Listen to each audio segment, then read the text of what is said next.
Hello, everybody, and welcome back to our modern FNM here at GameSwap Mason, brought to you by Top Deck Productions.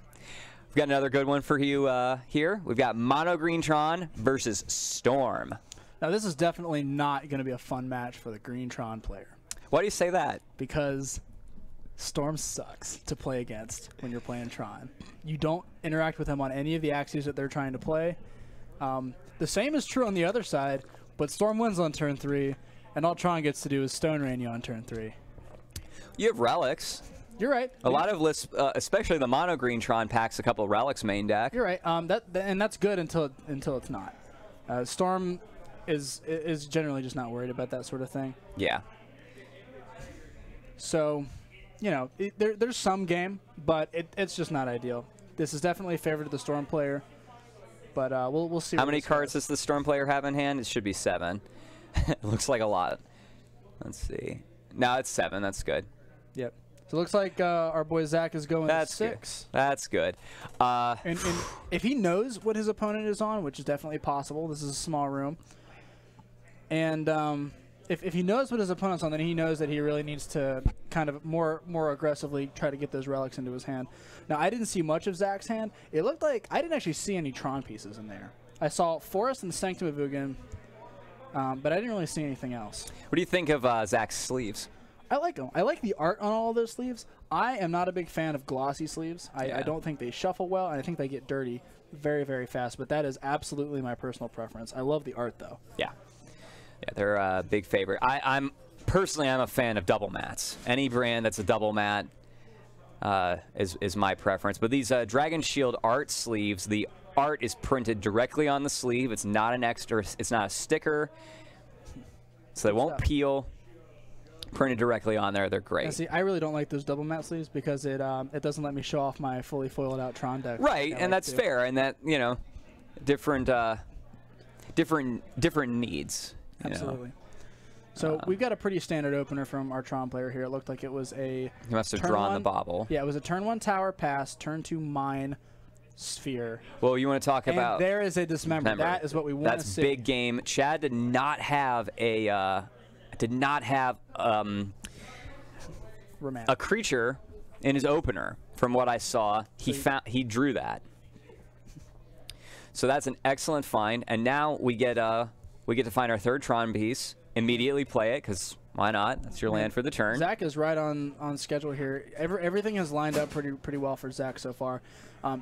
Based on the fact that he played that Dismember, I would wager that he had it in his opening hand, and he intentionally left up the turn 1 mana instead of playing out the sphere for that Dismember, just in case. You know, he probably didn't know what Chad was on right away, which would prompt that line of play here. Interestingly, okay, we've got an opt in Chad's hand, and that's about it. He's going to opt now. Just fair. I think if he drew a creature, he would want to play it so that he could untap with all of that mana, and then he's good to go. He's got like 2 rituals, a Manamorphose. I don't know what that last card. I think it's a Grape Shot. He just picked up the the Gifts Ungiven. So he has the combo, and given enough time, he can just go off. He doesn't need a cost reducer. That said, I definitely see a Karn in Zach's hand. What do you think he's going to do with the Karn? Mine. So the line here, if Zach has a Relic of Progenitus, he's in great shape because he gets to play the Karn and pop the Relic. So we're just going to play the Karn. In this scenario, you definitely want to go after the lands. Yeah. Chad has too many cards in hand to make plussing worth it. It looks like that's what he's going to go after. Chad has some lands to throw here, though. I mean, that's not terrible either. It's like he has 3 lands. He probably has another one in hand. He needs all of those cards to go off. That's true. But the plussing of Karn in this scenario, it really hinges on Chad not having duplicate cards and not having something to throw away. See, he just threw away a Grape Shot. That doesn't matter. He's got another one in his deck. That was just a free discard for Chad, I think. Hell, you still need a win condition at some point. Yeah. You're definitely right. You do still need a win condition at some point. And it looks like we're going to go... He's got a Gifts in hand. It looks like we're going for it. He's doing some shortcutting here. That's fine. I'm not sure what our storm count is 4. The storm count's 4. And our mana count is 3, 4, 0. Our mana count's actually 0. We got to mana neutral with that Gifts Ungiven. Chad has to have another ritual in his hand in order to actually go off the next Well, he had 2 here, so I think he has 1 floating. He might have 1 red floating. It looks like Chad's going to... This is definitely an end-step Gifts, right? Yeah. So Chad's going to be going for Pass and Flames, a ritual, a Noxious Revival, and I gather probably another ritual of the other type. He's taking his time, though, and that's fine. That's what you want to be doing. He might be going for a Remand. He might have the Grape Shot in his hand that he wants to go for. If he gets a cost-reducing creature here, I have not seen this pile before. Yeah, no, the one of Noxious Revival is very interesting, I think. It allows for a lot of plays that would otherwise be unavailable.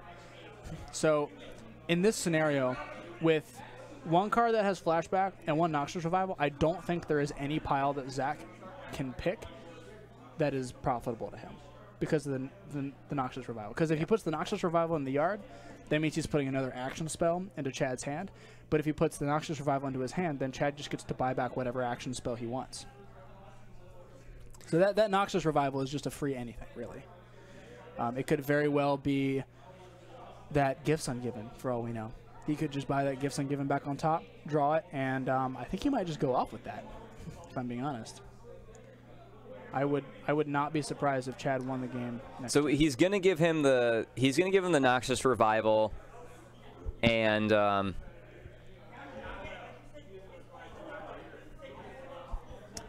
honestly, yeah, he's gonna give him the Noxious Revival, and oh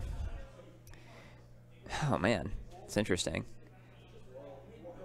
There really isn't a right decision here. Yeah, he can knock if he gives him the Past in Flames, he can't actually like cast the Past in Flames with extra mana, but he would use the Noxious Revival to buy back Considering a ritual, and then he's good to go. The mana restrictions on Chad currently, which aren't much, granted, but are somewhat. I think it is correct to put the Pass and Flames in the graveyard so that you guarantee that he only has 1 activation of it, and it costs 1 more mana. And then putting the Noxious Revival into Chad's hand, which limits him 1 card. By making him cash that Noxious Revival in for a draw, and then he has to cash his draw step in for a card based on that. The Noxious Revival, okay, he's trying to limit the options here. The Noxious Revival and Baral are going into the graveyard. Well, see, now he's good to go. He has the mana to cast the Past in Flames, and then he can cast all of these other spells. I think you give him the Noxious Revival and the Baral there. Well, the Baral is awkward to get out of the graveyard, so I think that's fine. And if you just put it in his hand, that's just rough. Putting the Noxious Revival into Chad's hand means that he has to spend his next draw step putting that card into his hand. I'm surprised the Baral was in the pile. I am as well. I think if you're going, I think it was supposed to be another. I think it was supposed to be another ritual. If you want the creature, you really want to go for the double creatures in the pile. Yeah, double creature revival, Manamorphose or something. For sure. I still think this is a winning position for Chad. I'm not sure if he doesn't win this. Well, modern is a puzzle, and he has to solve that puzzle. He just needs to find all the pieces, and he has them all somewhere in some zone somewhere. Are all of the pieces to the puzzle for Chad? They're in his sideboard. The pieces to the puzzle are actually in his sideboard. You're not wrong. Mm-hmm. It's a common 4 of as the sideboard. Which I think is great. I think that card's really good for this game plan. People will take out their gifts and bring in pieces to the puzzle if they're concerned about graveyard interaction, like Rest in Peace or something. They can just go off without using the graveyard. That is a no pants Karn to answer the question in chat. And that is the technical way to address that Karn. No pants Karn is... He's liberated. He is. This is pieces to the puzzle. I don't think we'll be seeing it games 2 or 3. No. This isn't a matchup where your graveyard matters a lot, but that is a card in his sideboard. It's great. It's divination. But you get to pick the 2. Yeah, so at regular REL, we're really not concerned with slow play. It's just, yeah, I mean, I it's wouldn't have called slow play on that at competitive REL. It's only as big of a deal as you make it. Like, it's mildly annoying at times. Okay, so Chad chose not to do anything that turn. I think he just played a land and passed. Karn is going to continue to eat. Oh, my God. Oh, my. So this might actually just end the game in Zach's favor. He's excited. He gets, it's not every day you get to cast the Promised End. Connor, tell me about this card, please. This card is 13 mana. Its cost is reduced by We were talking about this card last round. Its cost is reduced by 1 for each card type in your graveyard. So in this case, it costs 3 less, which is incidentally awesome. Now, what this means for Zach is he is going to Mindslaver Chad, and then Chad is going to get another turn after that. Now, as a Tron player, casting Promised End against a Storm player, especially after such an extensive turn of setting up that Chad just performed, Zach gets to actually just play Storm, but point all the kill spells at himself. So he gets to point just all the grave shots. He gets to just kill Chad with his own deck this turn, I think. And if he doesn't, he gets to spend all of Chad's gas and just hit him for 13 next turn. We were talking about Emrakul the Promised End last round because it was like the last card printed with. Can we please pull up the Emrakul the Promised End? We were talking about it last round. It's the last card printed in a standard set, a set that went through standard that has the keyword protection. In this case, protection from instants, which is spectacularly medium. Which is hysterical. There's the thick lady herself, Emrakul the Promised End. Look at those stats. 13 for 13. We're right on curve with. We're right on theme. Theme. We're right on theme. Gothic horror, baby. 13 is a number. You know, recently I changed my Steam name to Strikingly Folkloric because I got into this thing where every time I would play Counter-Strike with my friends, I would have them pick a number, and I would just pull up the Wikipedia page for that number and just find the first thing that caught. And I found the Wikipedia page for 13, and the first sentence is Strikingly Folkloric. Well, there you go. And that's what we have here. That's Strikingly folkloric spaghetti monster that is going to end the game for our friendly neighborhood Tron player here.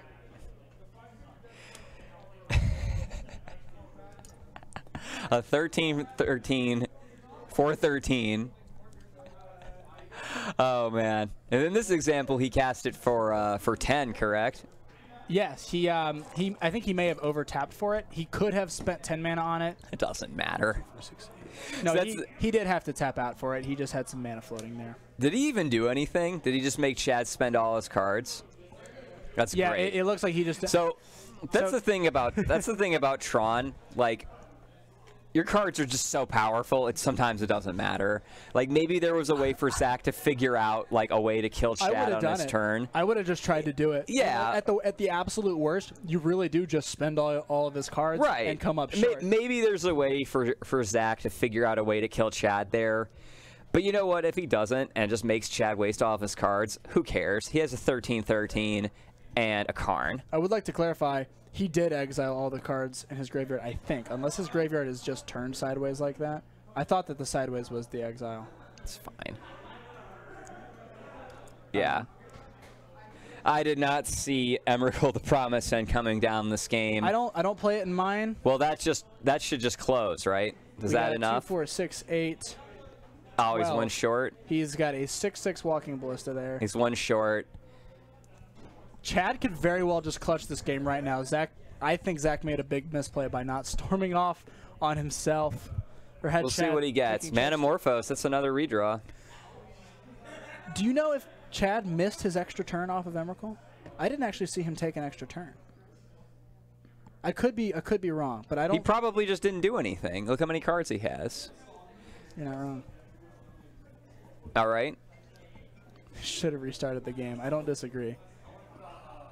I think Zach's far enough ahead where restarting the game actually puts him farther behind. So Zach is going to let him cast the Manamorphose, and then in response to the Manamorphose, he's going to kill the Baral.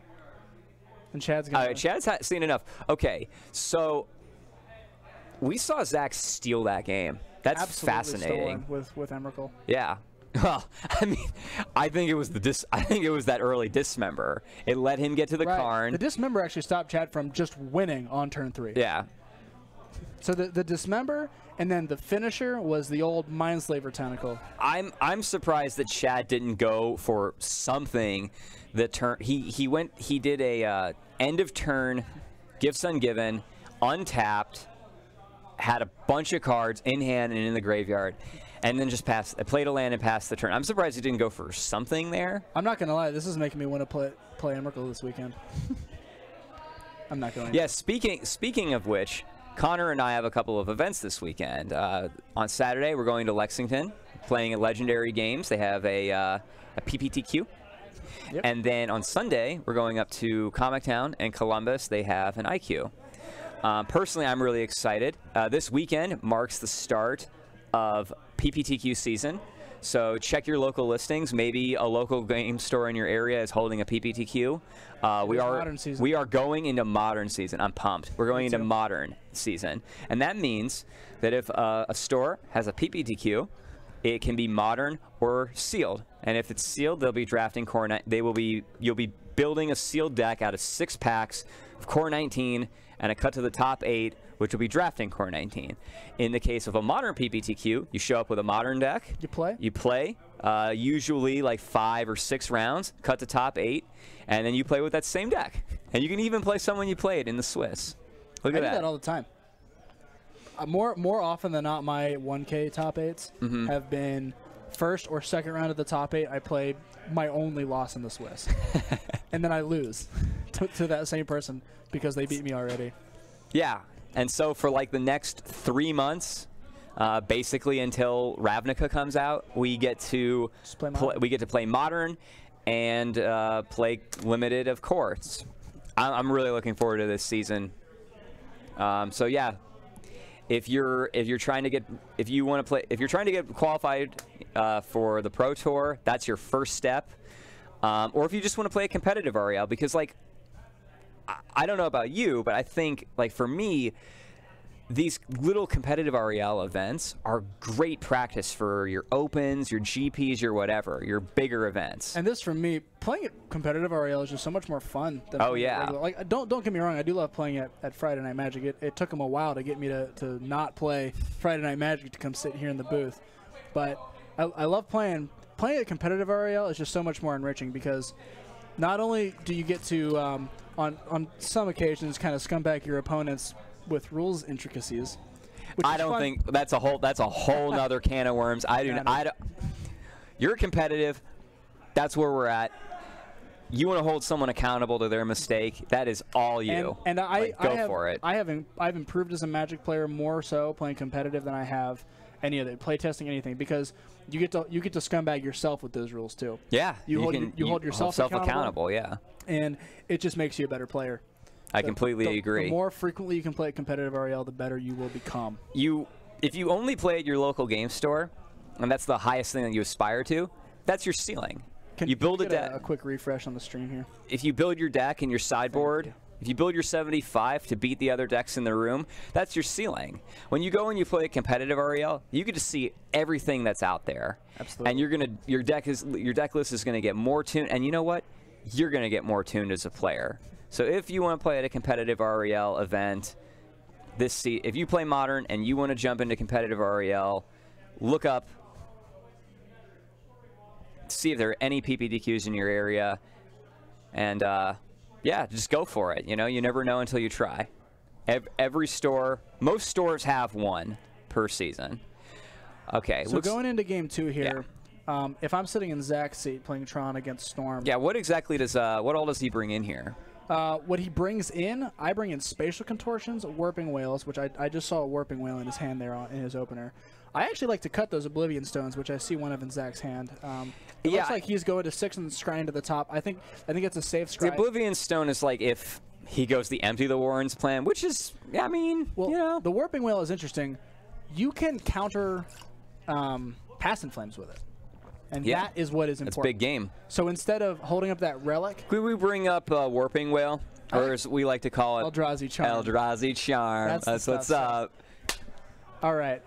So What's interesting about Warping Whale is it does 3 things in this matchup. The first thing, well, it does 3 things, just period, but it does 3 things really specifically. And you get to pick one of them. It's a charm. Why isn't this Eldrazi charm? Why isn't this Spaghetti charm? The first and most important thing that this card does in this matchup is it counters Past in Flames when they're about to win. You know, how often does the Storm player have double Past in Flames mana? Double Past in Flames mana. They can. It's not difficult. You've countered my Rift Pulse with this before. It's really annoying. So you get to counter Past in Flames. You get to exile Baral. Yeah. So it is a 2-mana removal spell. You get to exile Baral. That's right. And here's the kicker. It is a ritual. At his end step, if your opening hand is good enough, at your opponent's end step, you make an Eldrazi Scion, and that lets you play Ugin or play and crack Oblivion Stone on your turn 3. With 8 you need mana. Tron. You have to play this at the end of their turn 2 with your 2, but yes, you can have 8 mana now, in this on your turn matchup, 3. That third mode is not incredibly relevant, but it does sometimes matter. You know, if he is on the Empty the Warrens plan, you get a flash chump blocker that might give you 1 more turn. And when you're playing, and that's real hopeful. That's a big game. Like, that's real hopeful, but you know. When it comes to buying turns, you know, like chump blocking, maybe gaining some life, whenever you're buying a turn, it really all comes down to how valuable that turn is and what you're able to do with that turn. And you're usually already behind when you're making that decision. Exactly. But the thing about Tron is when you're behind, you can really just rip the card you need. Yeah. It's not that hard. You can buy that turn and then, oh look, here's an O-Stone off the top. Stabilize. We're done. But with Chad being on the play, this is no bueno for Zach here. Being on the play against Storm is one of the ways that you beat them. With the Storm player being on the play, it's not great. If I'm sitting here where Zach is, I'm sitting here, I'm thinking, wow, I really beat Storm game 1. Now I have an extra try. Yeah. Because if you lose this round, you get to be on the play game 3. Now, that's not a reason to like just throw this match because you have an extra one. You should still play tight, still try to make the the most of what you've got. But if you lose, yeah. So basically, there's always game 3. Zach is just guaranteed that he's going to be on the play for game 3 if he loses this one. Now it looks like he's assembled Tron on turn 4. Now this Wormcoil engine is very interesting. The lifelink is it? The lifelink is not relevant in this matchup in the least. Usually Storm players, they can get up to like 50 or something. Yeah, some people think that like your life total matters against Storm. I'm going to be straight up with you. Like when they grape shot you, they do it like Xaxes just to be efficient. They can usually like keep going, maybe even get another grape shot, whatever. They can grape shot really as much as they want and at your leisure. Yeah. In this matchup, it's really interesting. Neither player's life total matters. Tron hits in units of 6 and 10, and as we saw last game, sometimes 13. World Breaker's a 5/7, right? It's a 5/7, but we're hitting in units of a big enough number where it's like 1, 2, or 3 hits is the game. Storm, they just kill you in one go. Like Chad needs to go for it this turn. He needs to go for it now. I don't like. The thing about the Wormcoil here is it's a clock. It's really, that's all it is. Yeah, but like he didn't play a relic. If he has Warping Whale, he has Warping Whale. If he has Dismember, he's got Dismember. Like, he's not going to not have those cards. Right. And if you wait another turn, it gives him another chance to draw it. For sure. It gives him a chance to play a relic and still hold up removal. Like, he goes for it now. This is the critical turn for Chad. I think Chad needs to go over here. However, we know Zach has a Warping Whale in his hand, and he has Warping Whale mana represented. Yes, he does. So he has Warping Whale mana represented. You mean 1 land? Yeah. Because 1 + 1 = 7. 1 + 1 + 1 = 7, right? That's how we do it. That's how we do math in this neck of the woods. So we have a Ghost Quarter here that is just a colorless land in this matchup. And here is a Karn. Karn is important because it's a Stone Rain. In this scenario, it's 2 Stone Rains. It's 2 Stone Rains. We're actually going to get a remand here. We're going to see a remand here. Okay, cool. What did he draw? Another ritual? Man, Chad's hand is stacked. If he gets to have another turn. Zach is very consciously holding that Warping Wail up. He understands the value of countering that Pass in Flames. That's what he's going for. He's still holding Warping Wail, man. But this time he has 2 lands untapped. Yeah. This is the part where the Tron player gets to play fair. Oh, fair. Yeah, that's fair. what it is. Fair. He got to cast a 7-mana spell with 3 lands and hold up 2. and hold up 2. That's fair. No. You know, out of all of the things Zach has done, he has not cast the card that everyone is talking about, and that's Ancient Stirrings. Everyone is talking about Ancient Stirrings right now because of the results Tron's putting up, the results KCI's putting up. And they were saying the same Ancient thing. Stirrings. They were saying the same thing about Lantern. When Lantern was going, everybody went, "Oh, ban Ancient Stirrings because of Lantern." Yep. Where's Lantern now? Where's KCI going to be in 2 months, man? That's how long it took Lantern to die. Modern is so volatile that like it's just so volatile. It's susceptible to trends. New cards are getting printed all the time. Right. We've changing the format. We've had 3 pieces of Tron hate printed in the last like 2 sets. And yeah, and exactly, new cards, spawning new archetypes, hurting other archetypes. It's banning a card is not something that you take very lightly. It's not something that should be taken very lightly.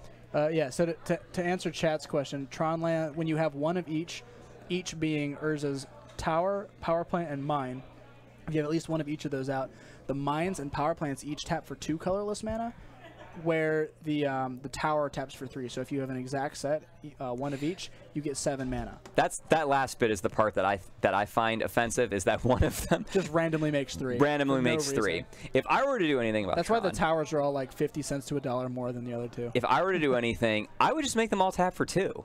I would just make them all tap for 3. But you know me. I would make them all tap for 2.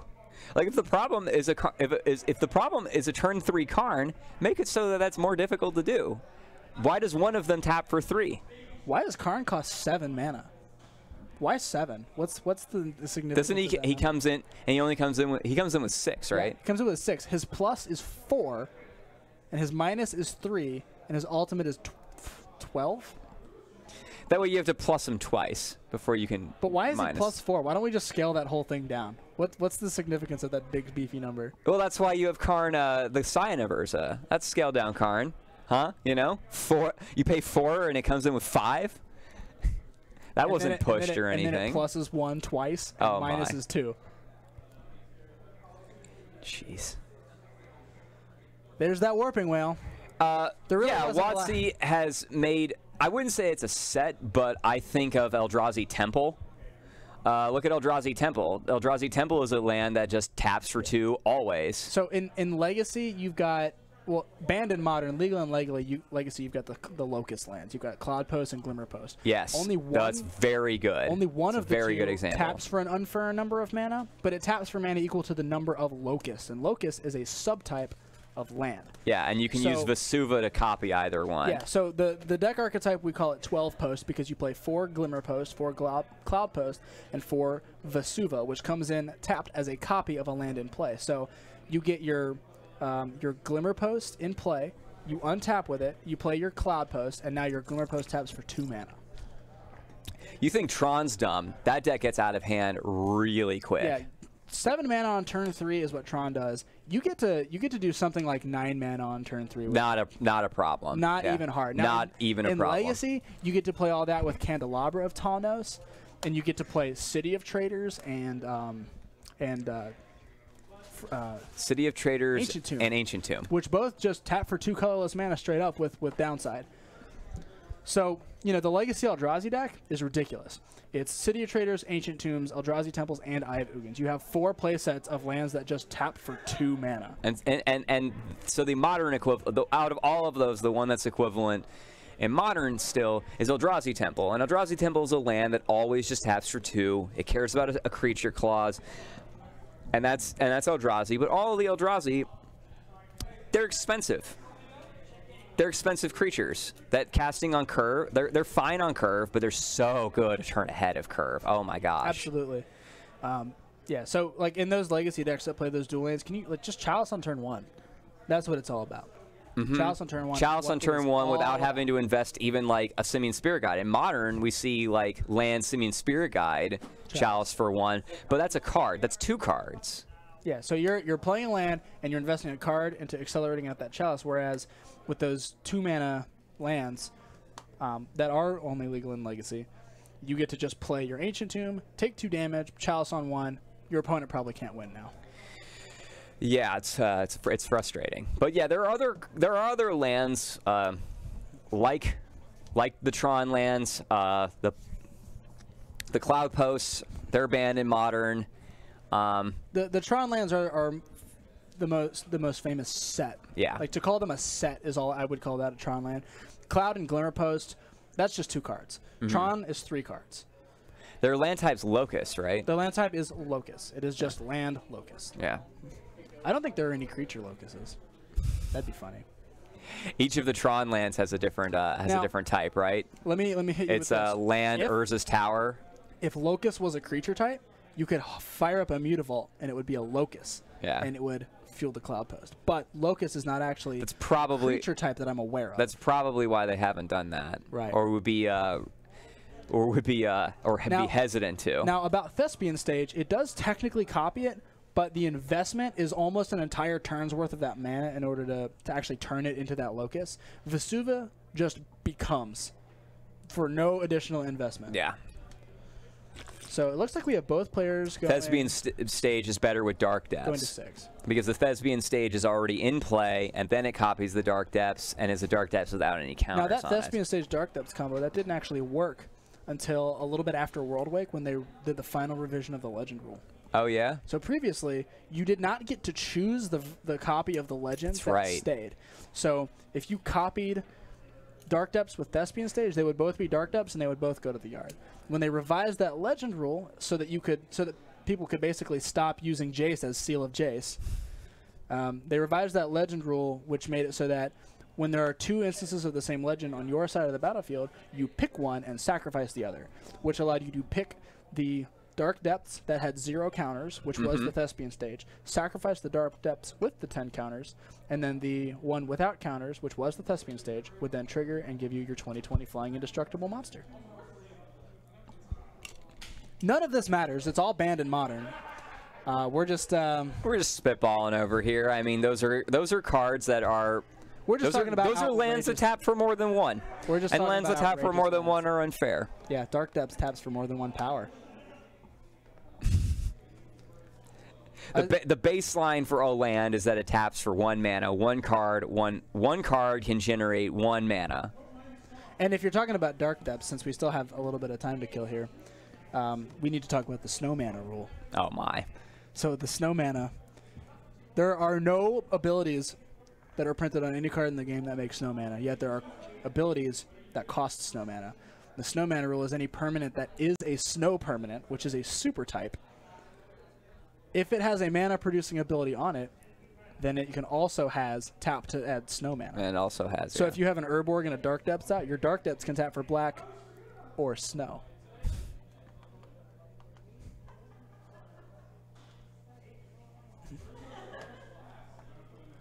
Okay, so the game looks like it is actually beginning now. So looks like both players mulliganed. Chad is...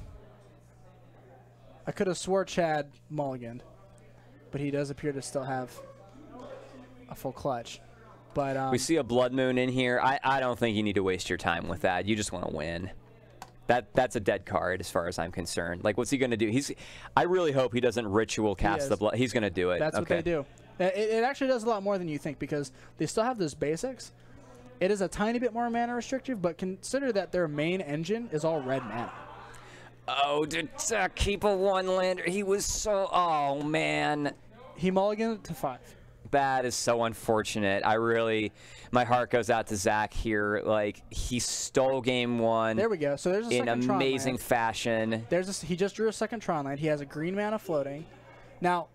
There we are, the namesake, Ancient Stirrings. Let's get Ancient Stirrings up. Now, The problem for Zach here is he has the Warping Wail in his hand. Yeah. He has another land in his hand, but he cannot make colorless mana to cast Warping Wail. Right.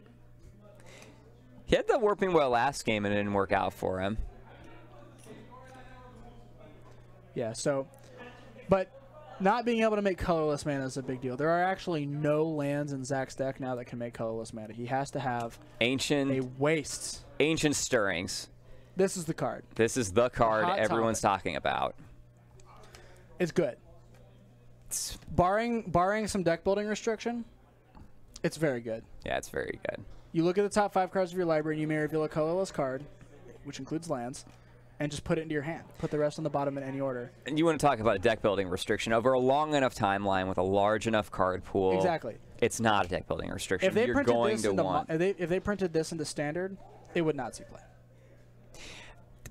Especially with Kaladesh Eighth Revolt rotating.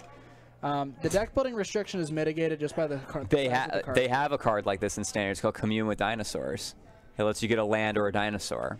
And I suspect when Ancient Stirrings is banned, that might replace it. Or Oath of Nissa. Oath of Nissa. You see, the thing about Commune with Dinosaurs is there are no dinosaurs in Tron. Right, but is it more important for you to you're digging deeper and you can get your Tron land, or do you want is digging deeper more important, or having more selection, like just hitting something? It's more about more selection. So the thing about Oath of Nissa is that you can get a creature, a planeswalker, or a land. Now that is everything that you can normally hit with Ancient Stirrings, with the exception of the chromatics and the maps.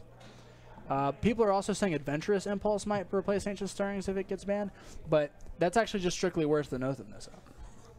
They're both sorcery speed. And the fact that Oath of Nissa sticks on the battlefield is completely irrelevant. You're playing colorless planeswalkers anyway. The static effect of that card is just nonsense. I was thinking with Oath of Nissa, you will have you can Nature's Claim it.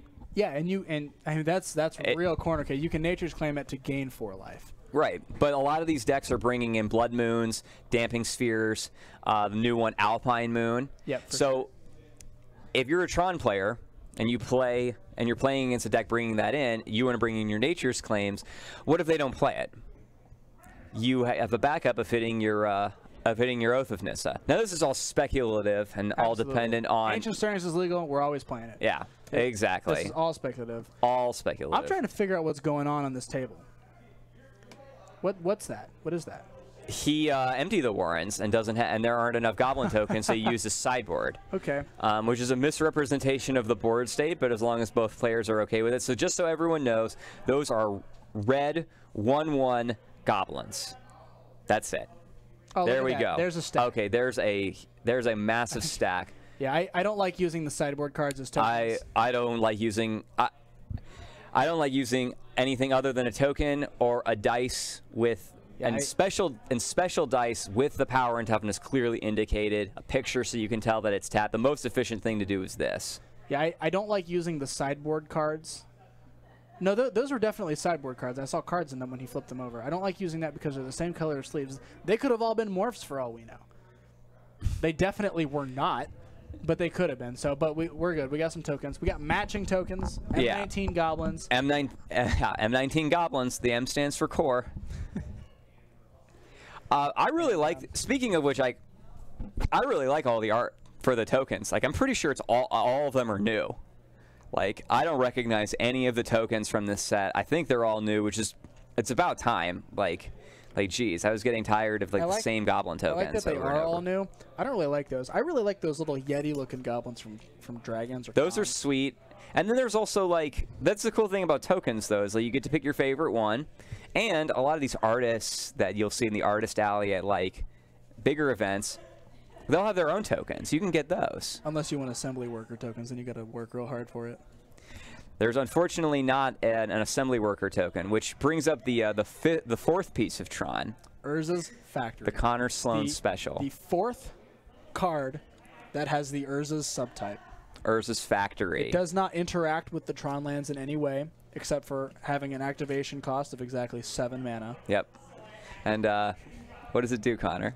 You pay 7 mana, and you tap it, and you make a 2/2 colorless artifact creature. Let's bring up let's bring up Urza's Factory. Now, it wouldn't be a Tron game without old Connor Sloan talking about Urza's Factory.